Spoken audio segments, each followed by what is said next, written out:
저기 이 의원님 친박 일색. 친박이 일색입니다 지금. 네. 그 뭐 이 원내대표 뭐 다 정책이 다 이게 친박 일색이에요. 이거 문제예요 제가 볼 때 어떻게 보세요? 네, 뭐 그러니까 의원 지금 154명이 있습니다. 예. 네. 그러니까 굳이 이제 과거 기준으로 친박 친이 이렇게 따지면 90% 가량이 친박인 그렇죠. 상황입니다. 그건 그러니까 그렇지만 뭐 지난 보수 친박이 너무 총선 많다는 때 거죠. 이제 예. 들어오신 이제 70명 이상의 초선 의원들이 이제 다 친박으로 분류한다고 치면 그러니까 과거에 이제 이명박 정부 시절의 친박 친이 개념은 뭐 사라졌다고 봅니다. 대통령 선거를 치르면서 그리고 이번에 이제 김기현 정책위 의장 이번에 최경환 원내대표 파트너로 이제 같이 러닝메이트로 선출되신 분은 친이죠. 그러니까 예.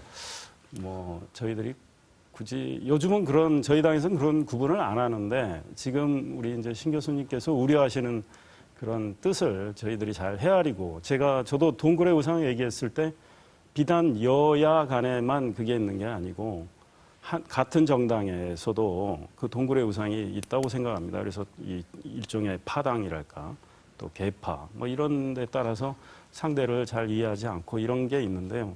저희들이 앞으로 아까 역지사지 말씀하셨지만 네. 그럼 친이계가 갖고 있는 정서랄까 뭐 얘기하면 저희들이 헤아릴 수 있을 것 같아요. 그렇게 헤아리고 또 뭐 해서 진짜 저희들이 뭐 당내에서라도 좀 통합의 어떤 정치 이런 걸 보여줘야 되겠죠. 제가 이게 왜 이 말씀을 아까 여쭤봤냐면 네. 저는 이상일 의원 같은 분이 사실은 계속 중용이 돼야 된다고 생각하는 게 이상일 의원 때문에 그런 말씀 드리는 게 아니고 자 우리 아까 윤창중 씨 문제 얘기하지 않았습니까? 이게 왜 일어나느냐 하면은 네. 대통령이 이 사람 시켜야겠다 생각하면 주위에서 얘기를 못하는 분이기 때문에 일어난 겁니다. 두 번째, 청와대에서 아니 대변인이라는 사람이 거기 가가지고 좋다고 술만 먹고 다니는데 그걸 말리는 사람이 없었다.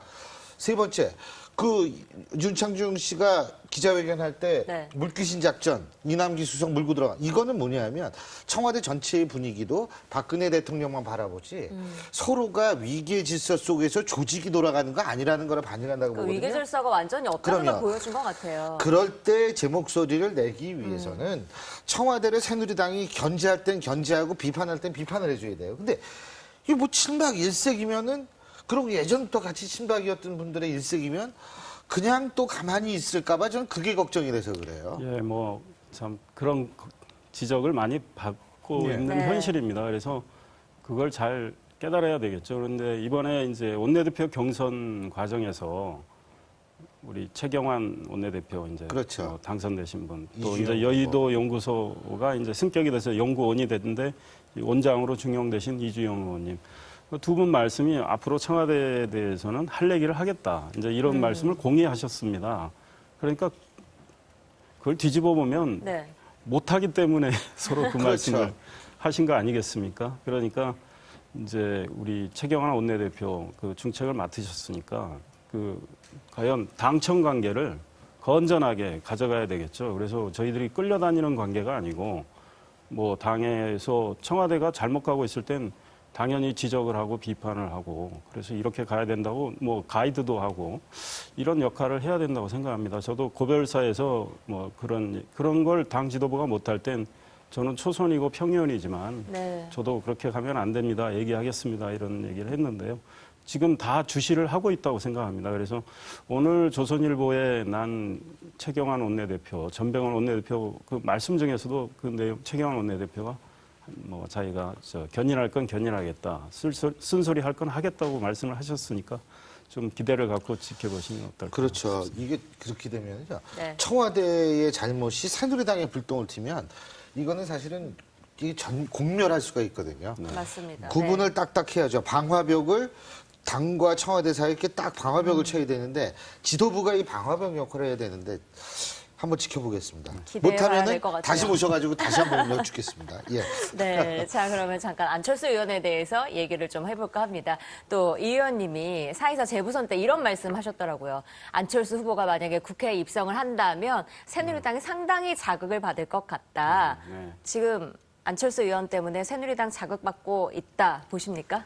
저는 긴장을 해야 된다고 생각합니다. 그러니까 노원병 보궐선거의 의미를 축소를 하거나 해서는 안 된다고 생각합니다. 그러니까 물론 제 생각에는 안철수 후보였다면 네.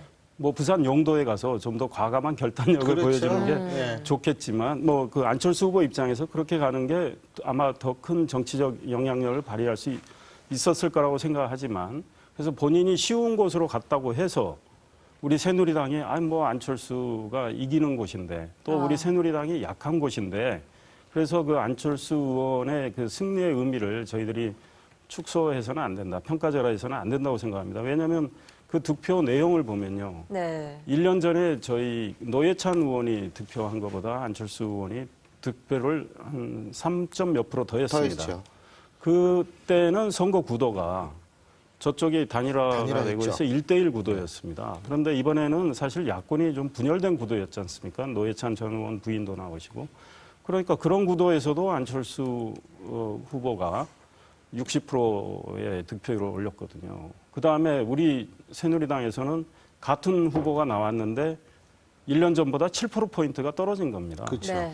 그거는 우리 수도권 민심에 대해서 저희들이 좀 과연 심각하게 생각해 봐야 되겠다. 저는 그렇게 생각을 합니다. 그러면 왜 그럴까? 그러면 정부조직 개편 과정에서의 이 여야 간의 지리한 이 소위 줄다리기. 국민들이 보기에는 뭐 민생은 좀 뒷전이고 너무 밥그릇 싸움하는 거 아니야 이렇게 비춰줄 수도 있고 여야가 정치력 발휘를 못하는구나. 그러면 여당 책임이 더 크게 비친단 말이죠. 그다음에 인사에서 여러 가지 문제가 발생을 했던 거 그런 민심들이 반영이 됐다고 생각합니다. 그래서 저희들은 그 안철수 의원의 등장에 대해서 긴장감을 갖고 봐야 되고 이분이 현재 국회에 와서 두드러진 활동은 현재 한 적이 없습니다. 근데 이제 6월 국회가 열려서 이제 좀 봐야 되겠죠. 그러니까 이분도 모색기라고 생각하고 나름대로 이제 이분이 정책 네트워크도 만들고 네. 하는데 본인은 이제 정치적인 기지개를 켜려고 하는데 우리가 뭐 그분을 지금 견제할 이유도 없고 사실은 뭐 그분이 우리한테 열심히 하면 할수록 선의의 경쟁자가 한 명이 더 생기기 때문에 문제는 우리가 잘하는 게 중요한 거라고 생각합니다. 그래서 우리가 자극을 받고 우리가 더 분발을 해야 된다고 저는 생각합니다. 네, 정책 네트워크 말씀하셨잖아요. 내일 네. 이제 그 세력화 작업에 들어갔다 볼 수가 있는데 기자회견하는 거 혹시 보셨을까요? 제가 워싱턴에 계셨죠. 그때 뭐 국민과의 소통을 중시하고 국민에게 모두 열려 있다 이런 네. 수평형 네트워크를 상당히 강조한 모습이었거든요. 네, 네. 그런데 본인은 뭐 신당 창당은 아니다. 선을 뭐 분명히 네. 그은 모습인데 대부분의 이제 전문가들은 신당 창당에 초있게 들어간 모습이다. 이렇게 네. 평가를 하고 있는 것 같아요. 네. 이런 세력화 작업은 어떻게 보십니까? 그러니까 현재의 세력은 미미하다고 생각합니다. 국민 지지를 갖고 있지만 이제 아직 세력화 수준은 이제 아직 미미한 상황인데 뭐 세력화를 할 수밖에 없다고 생각을 합니다. 본인은 안철수 의원이 정치를 이제 하고 본인이 이 다음에 대통령에 도전을 하려면 결국은 정당이란 틀을 가져야 되겠죠. 최장집 교수를 이제 네. 아마 영입한 것도 그런 맥락이라고 생각을 하는데 그리고 이제 민주당과 좀 선을 그었지 않습니까? 뭐 단일화 문제에 대해서. 예. 그러니까 일단 제3의 정당으로서 제3의 길을 모색하겠다는 건데 그게 이제 저희는 새누리당이나 민주당한테 자극제가 된다고 보죠. 왜냐하면 저희 양당이 못할수록 그 안철수 의원이 네. 추구하는 그 영역이 커진단 말이죠. 그래서 저희한테는 자극제가 된다고 생각하는데 저희는 안철수 의원의 그런 움직임에 대해서 현재 뭐 견제하거나 폄하할 이유는 없고 우리가 잘하는 게 중요하고 그러나 다만 안철수 의원이 과거에 지난해에 보여줬던 거 보면 좀 실망스럽다고 생각합니다. 저는 어떤 정치를 부분에 할 있어서? 때는 네. 큰 정치를 하겠다고 마음을 먹었다면 제일 중요한 건 저는 결단력이라고 생각합니다. 그러니까 이분이 만약에 지난해 민주당에 들어가서 민주당 대통령 후보 경선에 자기가 참여를 했다. 그런데 참여하는 과정에서 뭐 좀 더 국민 참여 경선 폭을 넓히자. 이렇게 해서 들어가서 경선에 참여를 해서 이겼다.